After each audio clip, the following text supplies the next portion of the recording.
right, hi everyone. Welcome to our event as part of the Bay Area Science Festival. I'm going to share my screen where we have our presentation ready. All right, so today we'll be talking to you about a reaction that won the Chemistry Nobel Prize in 2010. And just to preface this whole meeting, basically, many of today's medicines exist because of revolutionary chemical reactions that enable their synthesis. So today we want to introduce some concepts in organic chemistry, guide you through a retrosynthesis, and demonstrate the Nobel Prize winning chemical reaction, which is the Suzuki coupling reaction. So I will be the first presenter. My name's Neha, and Min is also going to help us with the presentation, and he actually recorded the whole demo video for us. So we're both PhD students in Seiple's lab at UCSF. So generally for when you're a professor, you get your lab named after you. So we're part of the Seiple Lab. Yeah, and maybe you've heard of UCSF. We're located in Mission Bay, San Francisco, right here in the Bay Area. I'm a fourth-year student, and Min is a second year. Sorry about that, Min. So during my PhD work, I'm trying to save the world from the antibiotic-resistant bacterial apocalypse. So maybe you guys have heard about multi-drug resistant bacteria that basically no longer respond to all the antibiotics out there. And one big player of this is this bacteria called Pseudomonas aeruginosa, and that's the bacteria I work with. And just a little bit about me, I grew up in New Jersey, and I've gone on a lot of different science trips just through like school and other research opportunities. So I went to St. Louis for college and majored in chemistry there.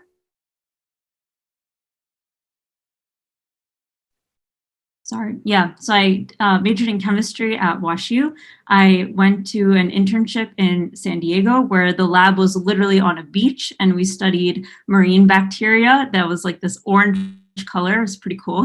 And after college, I went to the Netherlands and learned a bunch of cool science from a microbiologist. And now I'm in San Francisco as a fourth-year PhD student. So Min, do you want to introduce yourself? Yeah. Hi. So my name is Min. As Neha said, I'm a second year. So I actually originated from Vietnam. That's where I grew up, spending all my childhood there, enjoying my food and everything. And then around 2013, I emigrated here to the US, actually to San Francisco, and attend the Academy of Art and Science, which some of you might or might not know is we share the campus with SODA.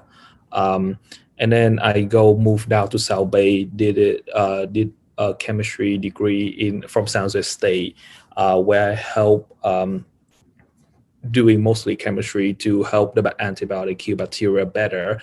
And now I'm in UCSF doing my PhD. And even though I'm doing a PhD, I still kind of unknown about my future. I still try to figure out what is my actual career goal and everything. Yeah. Yeah, and we're happy to take questions about, being a scientist or the path to becoming a scientist at the end. So definitely hold on to those questions. But to start, we just want to bring up the periodic table of elements, which hopefully you guys have seen before. And we'll be referring to elements on this table throughout the presentation. So the first question I'm going to ask you guys is, who knows what elements are in water? So which of these elements on the periodic table is in water? You can use the chat box to type in the elements if you know their names or just the abbreviations for them. So we'll wait for some responses, and Min will let us know. Oh, wow. A lot of people like Angela, Amelia. It's a lot of people know it's 2 hydrogen and 1 oxygen. Oh, perfect. Everyone also knew the numbers. Great. So the chemical formula is H2O.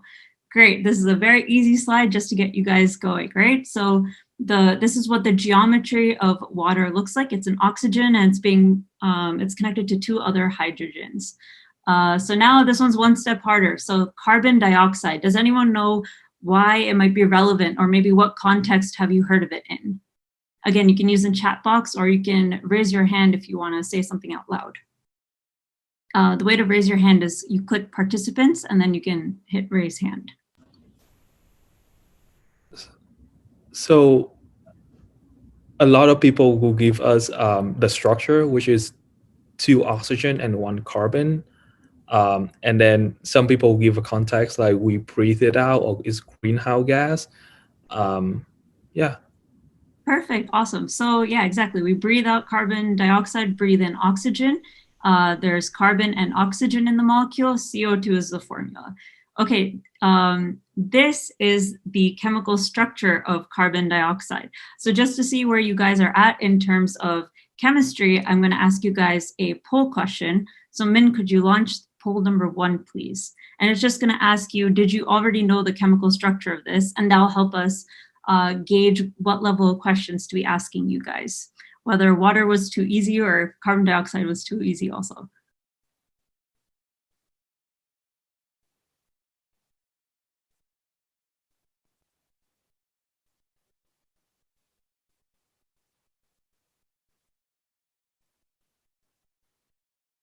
All right, looks like almost everyone has answered.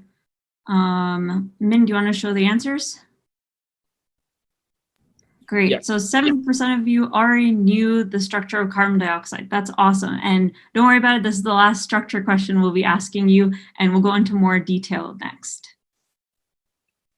All right, so this one's a little bit harder. So benzene is a structure that you see in a lot of different chemicals. It follows this structure where it's 6 carbons that are structured in this ring. It looks like a hexagon, and there's double bonds that are alternating between them.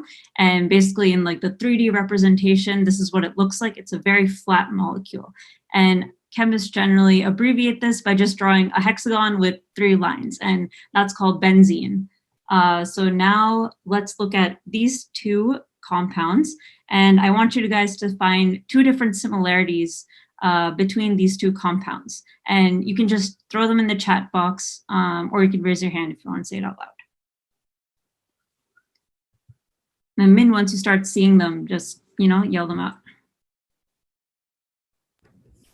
So is carboxyl, hydroxyl, they each have hexagon, is a carbon ring, benzene. Mm-hmm. Awesome. Yeah. So there's carboxylic acids, bonus points if you knew what that was. Hydroxyls, also bonus points if you knew what those are. Yes, benzene is definitely there in both of them. Those are all correct. Does anyone have any more?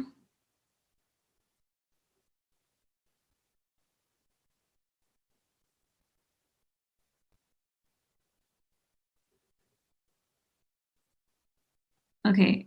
In that case, we'll just skip poll 2. So don't worry about poll 2, Min. So these compounds that you guys have been staring at, this one is called aspirin. Maybe you've heard of it. And then the one on the right is ibuprofen. These are both painkillers.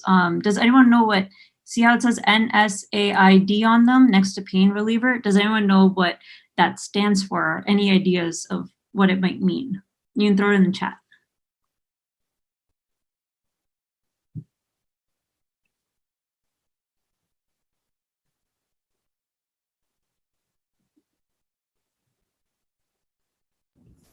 Min, is there anything in the chat yet? It's anti-inflammatory drug. Nice. Okay, great. That's awesome, guys. Yeah, so these are they're non-steroidal anti-inflammatory drugs. That's NSAIDs. So now to talk about what it means to be non-steroidal, let's first talk about what it means to be steroidal. So look at these 2 molecules and just in your head, think about why they might be called steroids. And I'll give you like 30 seconds to just think about it. You don't have to say anything out loud. Just think about it in your head.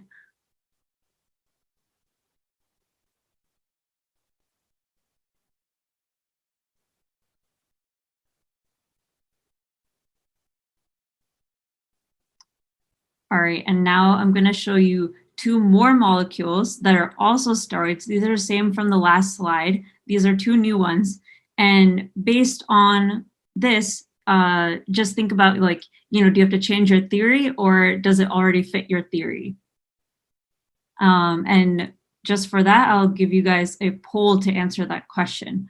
So Min, do you want to do poll number 3 just to see where everyone is at?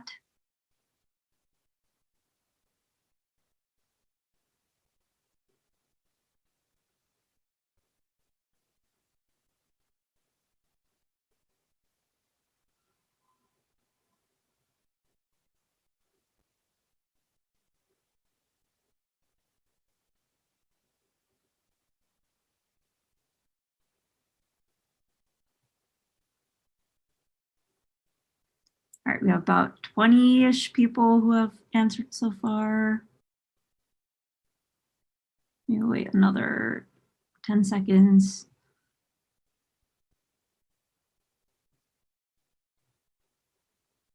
All right, let's end the poll.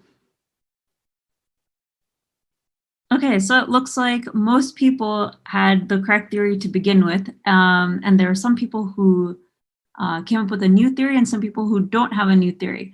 Okay, so does someone who, let's see, who has a theory, do you guys want to share it? Again, you can like put it in the chat or you can raise your hand.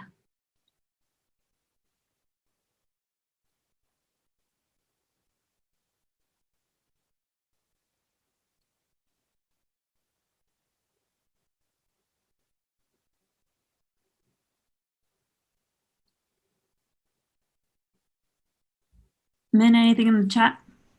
Yeah, Tamar, sorry if I pronounce your name wrong, say that they have 3 hexagons and 1 pentagon. Great. Okay, that's an awesome idea. Let's keep that in mind. So we're going to pause on this topic for a second. Sorry. Someone yeah. also say, sorry. Mary also say they all have at least 3 stick ups next to hexagon. Oh, that's a good observation. Keep all of those in mind. So we're going to move to this other painkiller now. It's called Arcoxia. And just by looking at the packaging, what do you guys notice just off the bat? Like very obvious difference. Throw it in chat or raise your hand. The amount, milligram. Okay, amounts. Nice. Language. Language. Dose. Okay. Dose. Perfect. It come in a box rather than a bottle. The shape. These are all. It does not say NSAID. Yep, correct.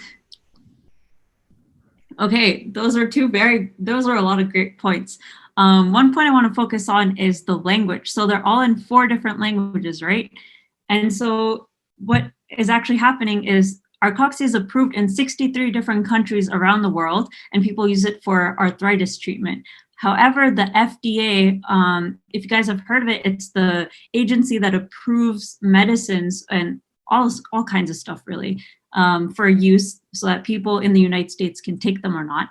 And they've rejected it for use in the United States. So does anyone have a theory or a reason for why it may have been rejected? And then if you want to take it one step further, how we can use chemistry to solve the problem. So Connie asked if this is a steroid according to FDA. Great question. That's actually going to be the next question I'm going to ask you guys. So think about that. I'll give you the answer to it.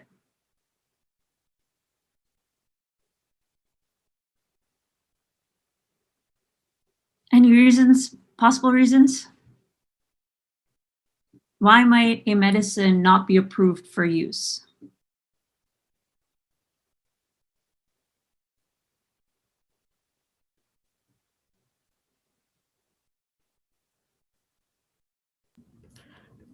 Because it causes harm. The effect of the dosage, bad for health, side effect. Perfect. Yeah, that's actually exactly right. So the FDA has really high, strict regulations, and so like not every drug will get through, and this drug in particular had a higher incidence of heart attacks and other such problems reported with it. So these other countries were, I guess, okay with whatever that level was, but the FDA said don't note that. So does anyone have any sort of ideas for how we can use chemistry to solve that, how we can get over the safety issues by using chemistry?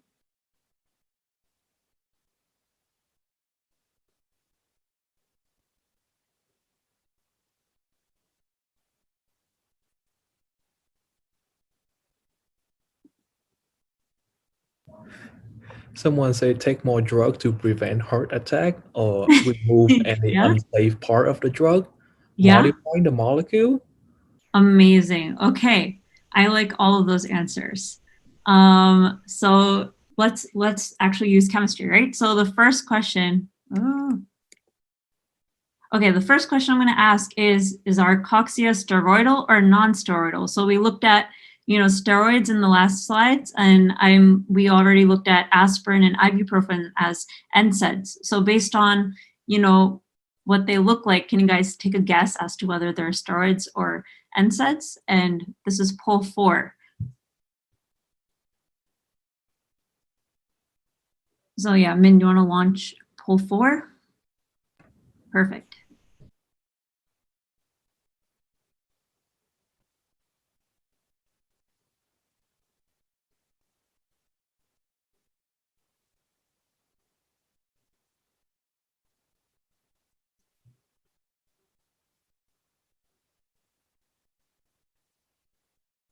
All right, I think most people have voted already so far.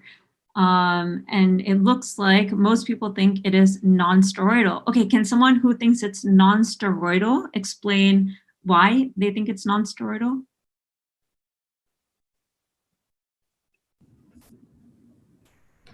There's no pentagon or the composition is different.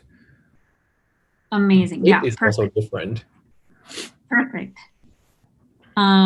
Yeah, so these are examples, right? So there are many, many more NSAIDs and there are very many more steroids, and these are just examples from the class. So this is like an NSAID. And the reason for that is because steroids have to have this general shape.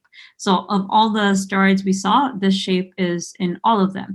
And someone pointed out these lines coming out of it, these methyl groups, that has more to do with kind of like the geometry that is already set by the steroid structure. So that's also part of it for sure. Okay, cool. So now I just wanted to show you guys how you can go to this website called QR Chem, and you can just start typing in whatever molecule you want. It doesn't have to be Arcoxia, it can be whatever you want. And when you search it, it'll populate this field. It'll show you what the full common name is. So this is the actual name of Arcoxia. And you can play around with the structure of the molecule. So on the page, it just looks flat, but in real life, this is actually what it looks like, the geometry. You can see how each of these rings are flat, but they're perpendicular to each other, right? And you can see the ball and stick model. So that's the space filling model. The chlorine that's sticking out here, CO is chlorine, right? That's in green in both of them. The sulfur group is right here, sulfate.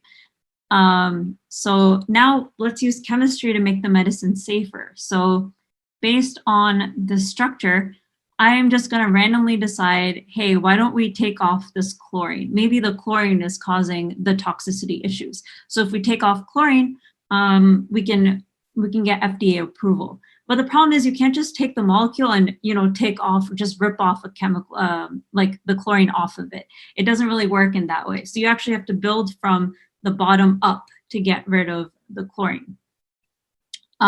So in order to do that, let's start by modeling Arcoxia so that we can think about how to build it.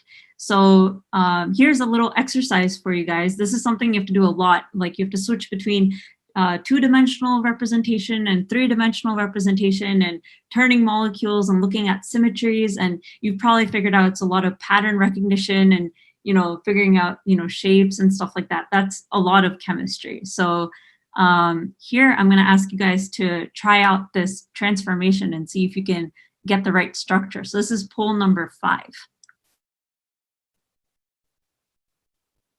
So if you turn this molecule 90 degrees, what structure does it become?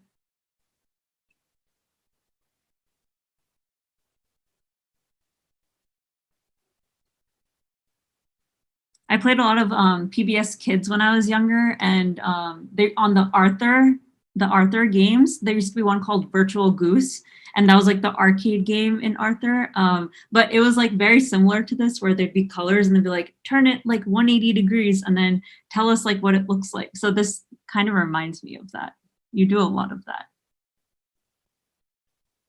All right, we have about 20-ish results in. I'll wait like another 10 seconds. Keep staring at it. And you can like turn your head a little bit, try to figure it out. If you stare long enough, you probably will figure it out. Yeah.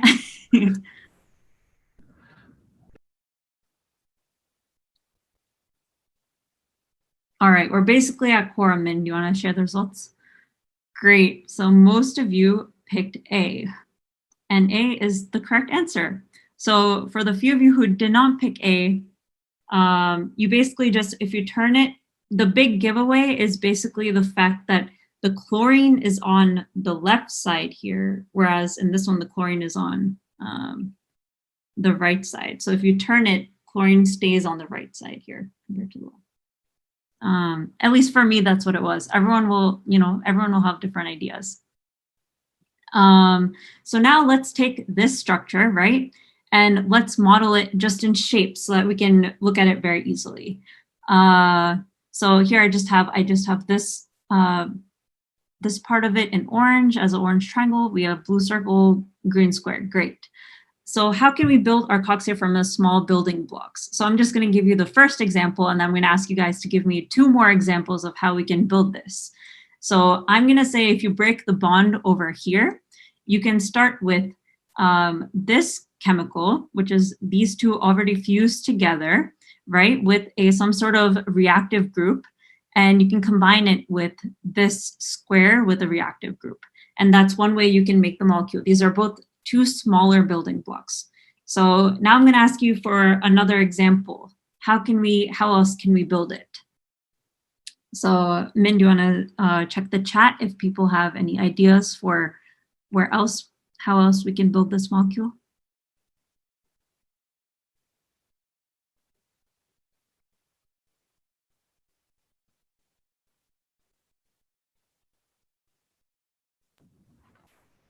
Do the same thing, but with the triangle and the circle bond? Exactly. Okay, so now we have just the orange with, notice how it's a different reactivity here. So before it was the pink star, now it's a yellow star, right? So there are 2 different reactivity groups. So now I'm going to ask you guys one last question. So how else can we build it? And as a hint, there's 3 different smaller building blocks. A lot of people will say is detach both bond, so circle, then triangle, then square. Perfect. Okay, detach all of them. And notice again how we have different reactivities here because we want these parts to match. And this is going to translate. This is just kind of simplifying it very much for you guys to understand the basic concept. But in the next slide, I'm going to show you how that comes in a little. So this is what we said in the last slide. We break both of the bonds. And this whole process is called retrosynthesis, where you look at the final product and you figure out how to build it. And so for our derivative, how it actually is going to work is we have, all our different components with all the reactivities lined up. And to decide what type of reaction to run, right, you have to look at what you're trying to join. So here, what are we trying to join? What elements are we trying to join? Does anyone want to put in chat? What are these 2 elements?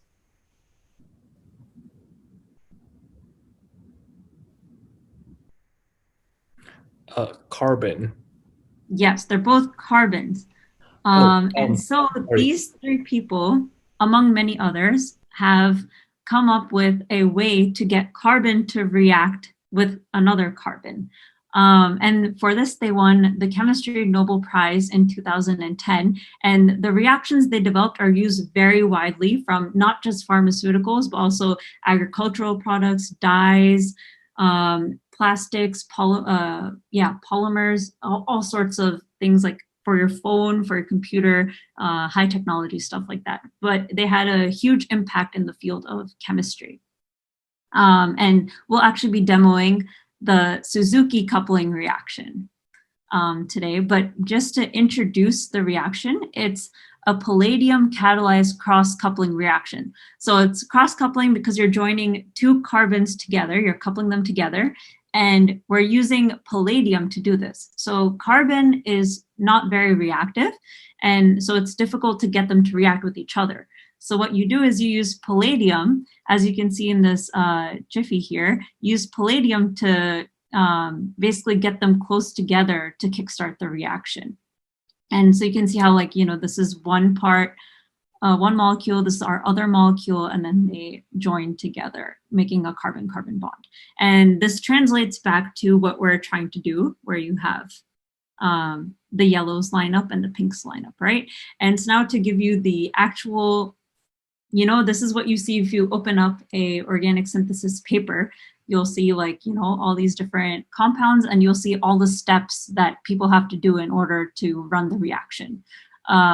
So this might look a little complicated, but you see like a palladium, right? This is a palladium reagent here. This is a palladium reagent here. So this is a Negishi and a Stille cross-coupling reactions that they use in order to make their final molecules.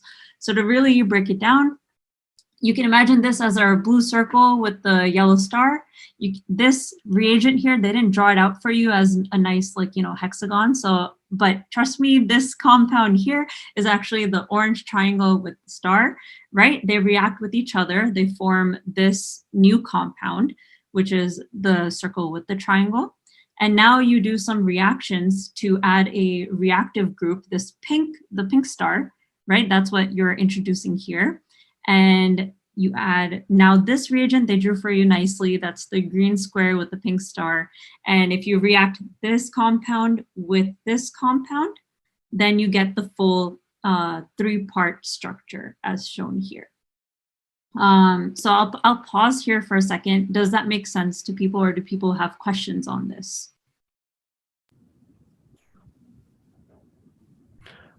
I also want to add, so the way you look at these things, it just imagine like you building a Lego piece, and like each part of the molecule is just a piece of the Lego, and then you just put them together.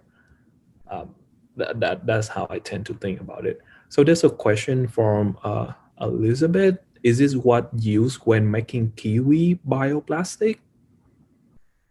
Or can the connection go from a different order? So let me look at that.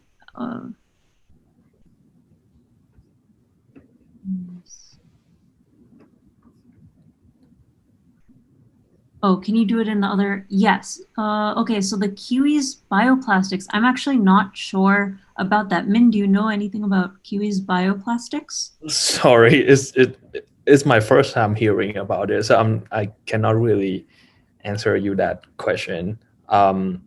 For someone asked, when this cross-coupling reaction is used, does it remove the harmful part of the etoricosip?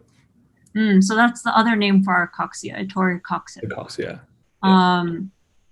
Yeah, so basically here in this reaction, they're keeping the chlorine here, right? So for us, we could get rid of the chlorine. So we would change this building block where they put the carbon in.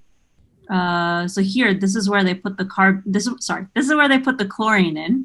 So we would modify this whole reaction by taking out this chlorine and then running the same reaction again.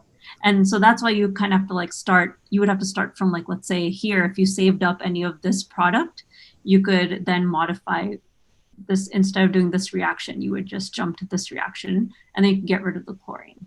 As far as has anyone done this, I don't actually know. Because it's this is like research in industry and it's not very heavily published on. I also haven't really dug into it as much, but I'm sure people are working on, trying to develop a better painkiller. Also, for other Yeah. question, Rebecca asked that if you can do the connection in different order, and the answer is yes. It's also depend on what reaction you actually picking. You need to notice that when the yellow star, like if your reactive group, like when the star actually align, then the reaction will happen. So you just need to pick the correct reactive group in order for that reaction to happen. So that's the creative portion of being a chemist, is that you will figure out which is the best way to make a certain molecule in the fastest way and shortest way and easy to modify. So yeah. Yeah, you can see like there's yields here. So like this means 88% of what they started made it to here, and that's what they were able to recover. That's pretty good, right, Min? Normally you see much lower, huh? Yeah. Yeah. So yeah, definitely that was a great addition to talk about the creativity involved in chemical synthesis. Any other questions, you guys? Otherwise, we'll move on to the demo part. And yeah, you can ask us more questions later on also. The 3D molecule structure model, you can just Google QR Chem. So that's I can do everyone. QR Chem. If you just Google it, it'll show up. It's like the first result. Yeah, but it's an awesome website. You can play around with any molecule and really see what it looks like in 3D. Okay, so to introduce our demo reaction, we won't be doing this exact reaction just because it requires like specialized reagents and, 24 hours for some of these, so we're gonna go with this reaction that we have already run in the lab, and we videotaped it to show you guys. But basically, this may look complicated to like show you in terms of the shapes. You can imagine this compound as the circle with the star, and you can imagine that we're joining it with this compound.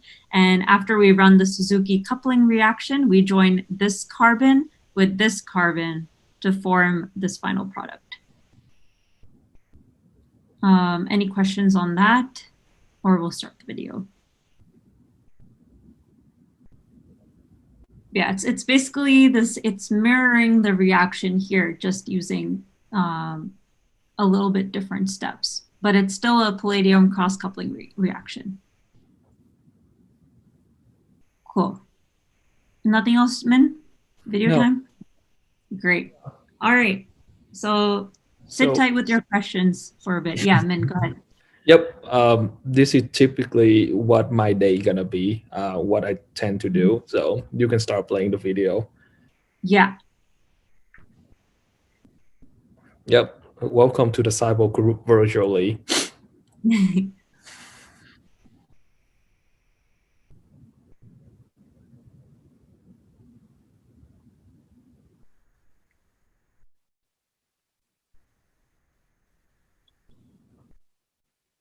So you can see we have the lab notebook, and then this is all the chemical that I have to find. And we have a lot of them. I think it's around 1,000 now. Mm-hmm.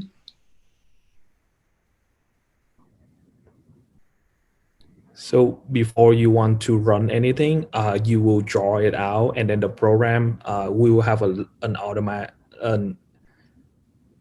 an internet lab notebook that can calculate everything for us. And then we can just write it down and start running it. So before safety first, I think the video paused. Yeah.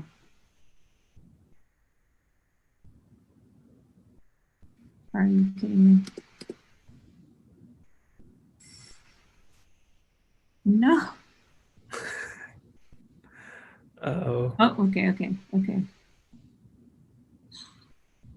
Even after specifically downloading. Okay.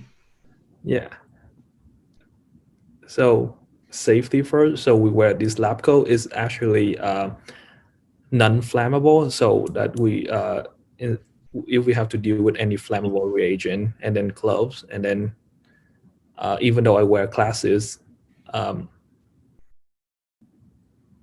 Okay, how about I run it from the source? Sure, yeah, if that would better. PowerPoint is not having fun right now.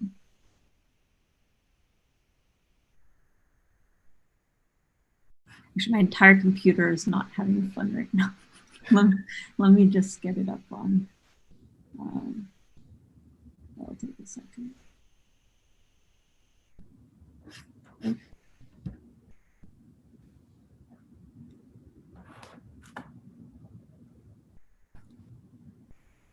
Sorry, guys. One sec.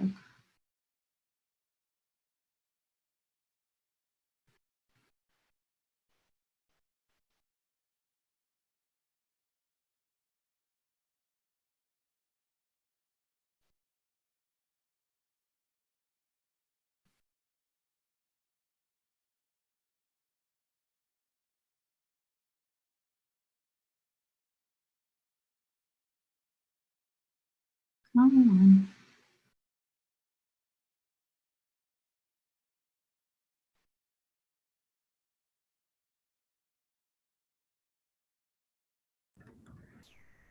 Neha, you want to try to stop sharing your camera? Maybe your camera take off some bandwidth, and that's why the video doesn't run.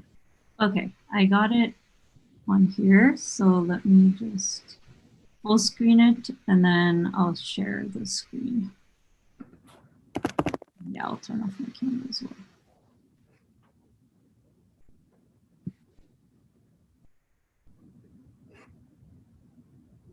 There it is.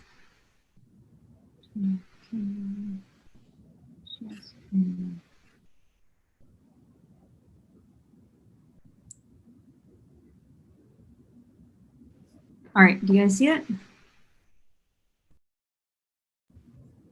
Yeah, I think I see it.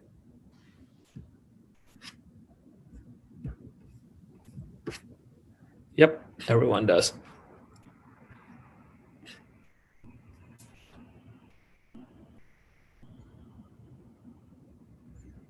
Right, cool. So we're back with the lab coat thing. Yeah.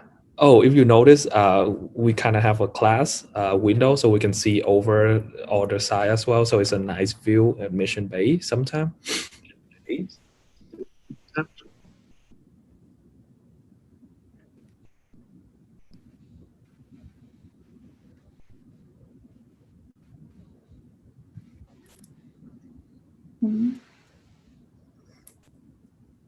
Yeah, so what we show here is just weighing all the reagents. So I forward it to the blend to make sure that none of the reagent will spill out.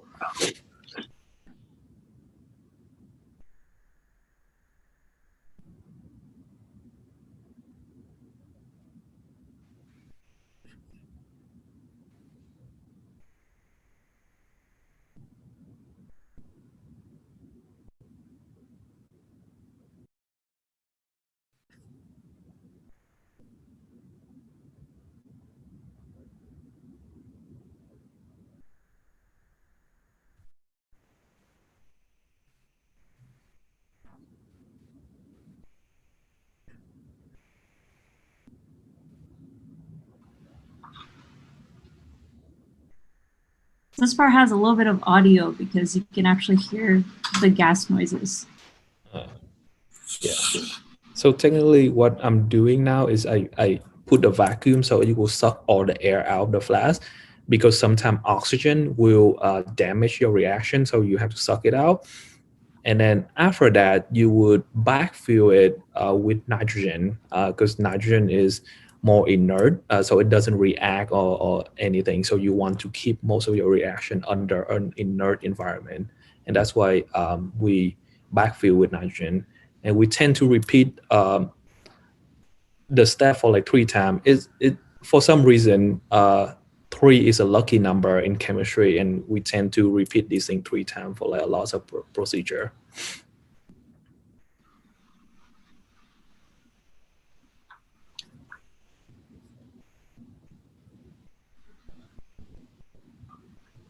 Yeah, so that's is a white solid.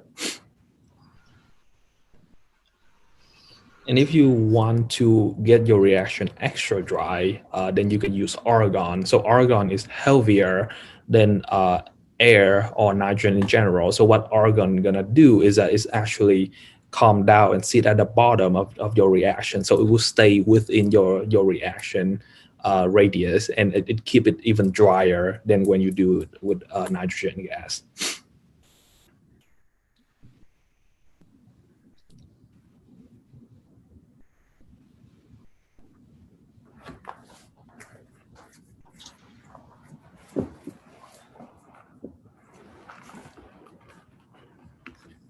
Yeah, so syringe is just to give you like an accurate measurement.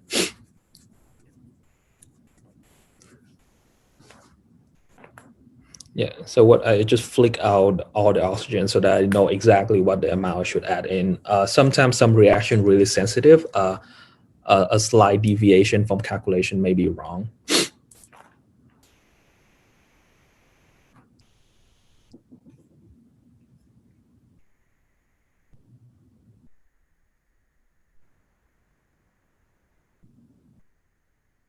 Yeah, so you notice now reaction become more like homogeneous. So it's completely, I guess, transparent-ish.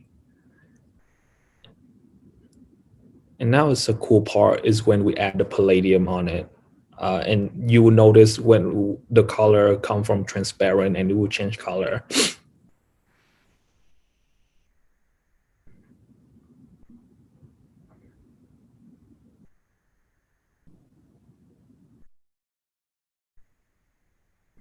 Sorry, I have kind of big hands, so I go over it. So you can see it's changed from transparent, clear to like orange. And then if you notice, look carefully, it have some solid in it as well. So I just put back the balloon. So you can see that there's white solid start forming. So yeah. And then I believe this reaction only run for 1 minute instead of like 24 hour you see on what Neha showed earlier. So you see from transparent go to orange and now go to kind of like turbid white. And then I believe later on it will turn into black as well. So yeah. Yep, this is when the reaction finish look like.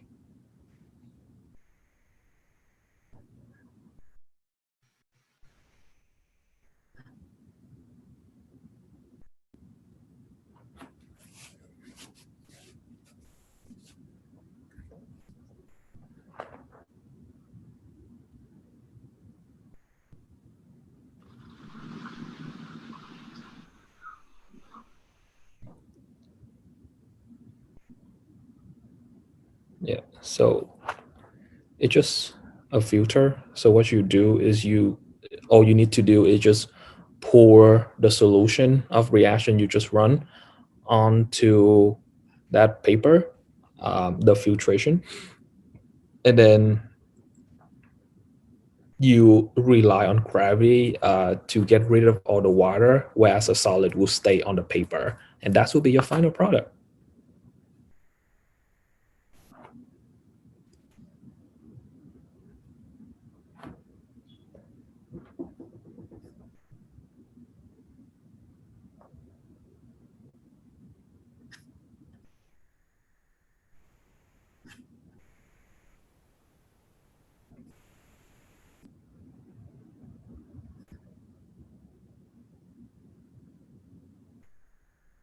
There you go. So this is the final product.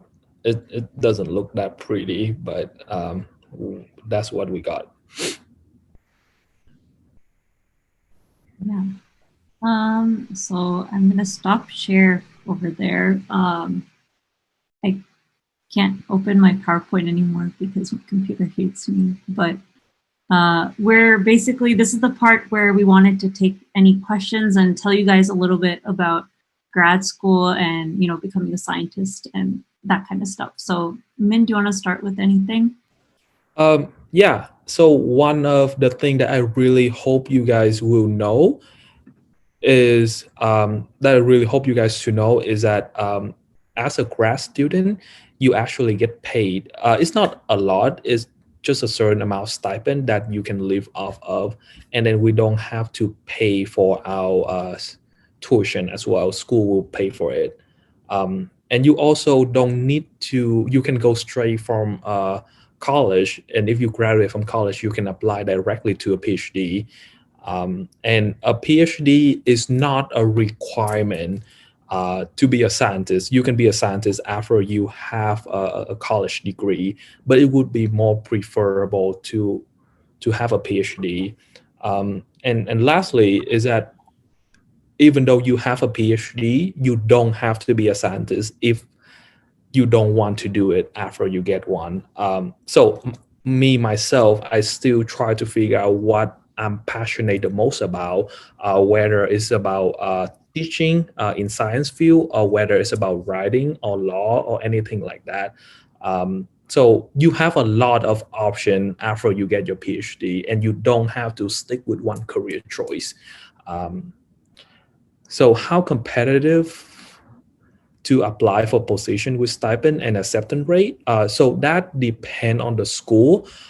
So some school that more well known, the acceptance rate would probably, as you can guess, is a lot lower. I believe UCSF acceptance rate was around 15%. Am I right, Neha? I'm actually not sure, but that sounds accurate. Yeah, you can go to our the UCSF graduate website, and then you can see all like whatever school you're interested in, and if they accept you, and it's in STEM, so science, technology, science, engineer, math, it's 100% paid. So doesn't it, like if you get accepted to a PhD program in a science field, you will always get a stipend with a free tuition and even cover for healthcare. Heyman, there was actually one question from Arush when we were playing the video. So what was the white powder you poured into the flask at first, and what was the product? Oh, so the white powder is that boronic acid. Oh, I'm sorry. So it just, so if you remember what Neha showed you, there are two small building block that have two yellow star, I believe, and then when those two align to each other, it form the final product. Um, does it help? I'm sorry, I cannot be more specific. I can pull up the video one more time. So, Yeah. Can you share the slide or something? the slide or the video? The slide. Okay, yeah, let me. Yeah, I think it's the last slide before the video. Yeah, my PowerPoint like crashed and stuff. So let me just open it up again. Looks like they're okay. Yeah, hold on. Yeah. Do you guys have any other question about it? Oh, also one I guess one more important thing is it's not just until you get a PhD where you can get paid for doing research. You actually can get paid during your undergrad to do research with some professor as well.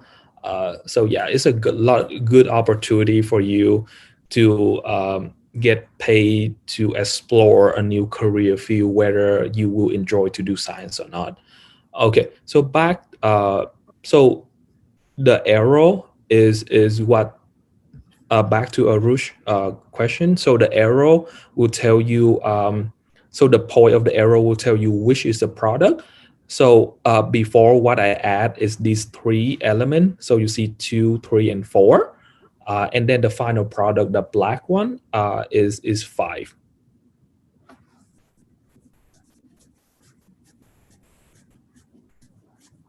And then since we're here, I can maybe, yeah.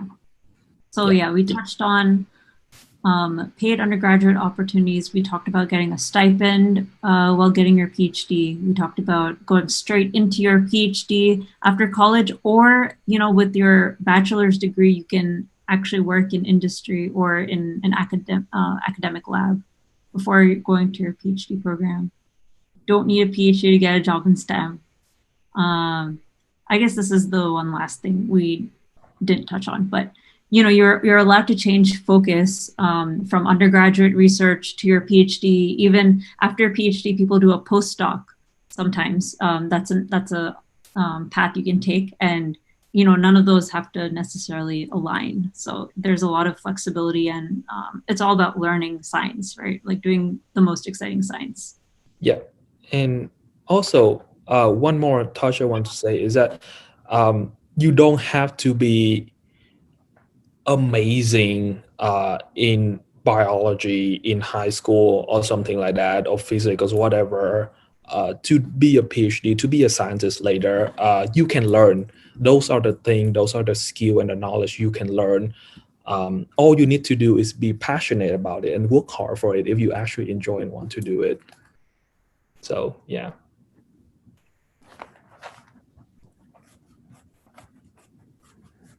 Okay, we also had a question, was the cylinder in the final material the stirring device? Yeah, so we put a stir bar inside and we put the whole reaction on top of a stir plate. And if you turn it on, the stir bar will start spinning so that you get, you know, distribution of all your reagents. And so at the end, when you still saw the stirring thing, that was the stir bar, but it wasn't stirring as vigorously as before because it was all of a sudden a lot of solids, right? Like before it was liquid, a lot of liquid when we started, and it turned into solid.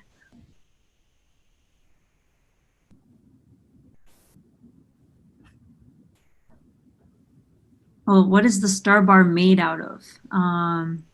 Min, do you know? I'm I actually not sure. believe it's some sort of metal because the whole, yeah, I think it's some sort of metal. I never really dig deep into that part. And it's definitely magnetic because the way you get it out is you like, at least in biology, when you have gigantic flasks and you're like stirring it, you like put this gigantic stick inside with a metal, or sorry, with a magnetic end, and it attracts the star bar. And so you can pull it out of your flask. How do you know it won't react with your materials?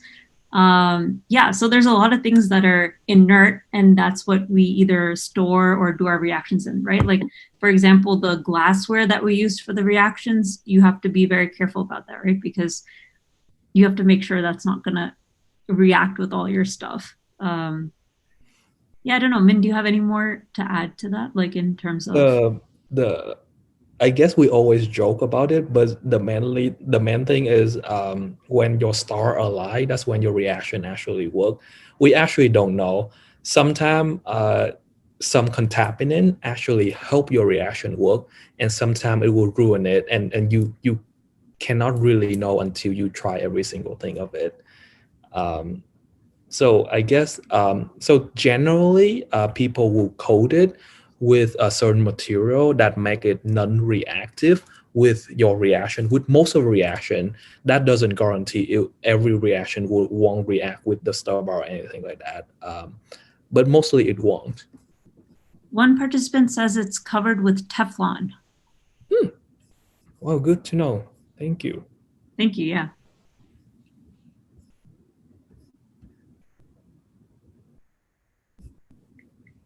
Are there regular classes you have to take, or is your sole focus on research during your PhD?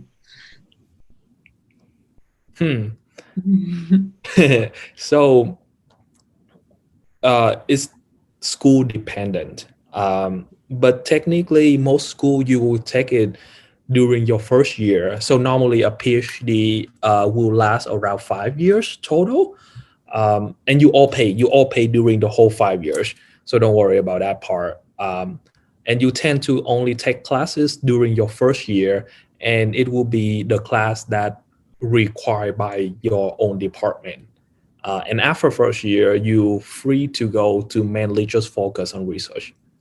There's also a lot of schools have teaching commitments. So like when you go to college, you'll have like TAs, or I don't know, there's a whole bunch of abbreviations for them, Yeah. but they're like teacher assistants, right? And they help lead a lot of the discussion sections and stuff like that. And they are grad students. So yeah, it's program specific, whether or not you have to do that, or whether you get paid for doing that, or what the expectations are. But otherwise, other than that, it's research. Yeah.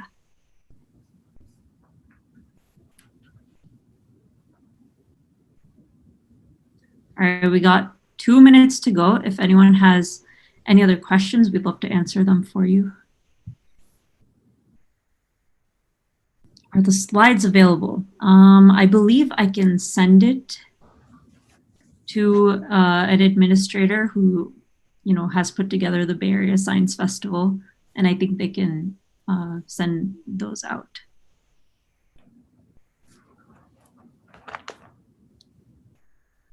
Yeah, the video is embedded in the PowerPoint, so you should be able to also watch the video if once I get the slides. Is the video work this time? Yeah, I think the problem is Zoom takes up so much space also that like running the massive PowerPoint file with the massive, everything at the same time was not working out for me. But if you don't have Zoom running, it will probably work for you. It was working for me before. Oh.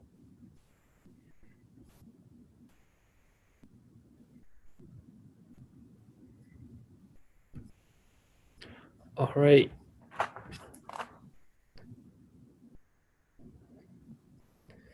Okay, so does anyone have any burning question that they have to ask?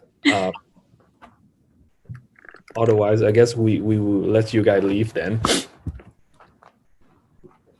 Yeah, awesome. Thank you guys so much for coming. Hope you guys learned something, and we'll bug your teachers about, the middle part of the periodic table where palladium is.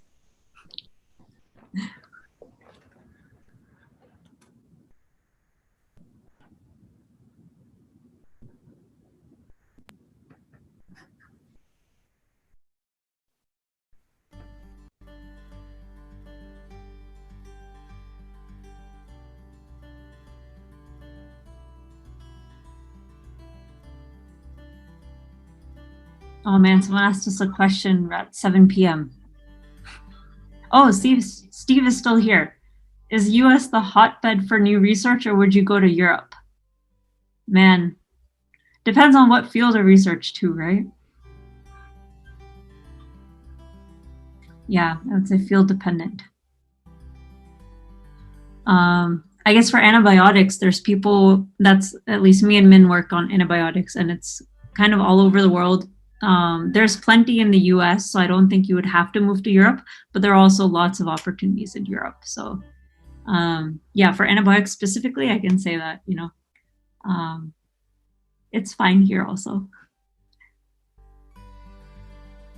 Oh, awesome. Yeah, feel free to reach out to me or Min, and we can connect you with other UCSF professors even. And you can cold email any professor and they will probably get back to you if you're interested in working in a lab or anything mentorship. Yeah.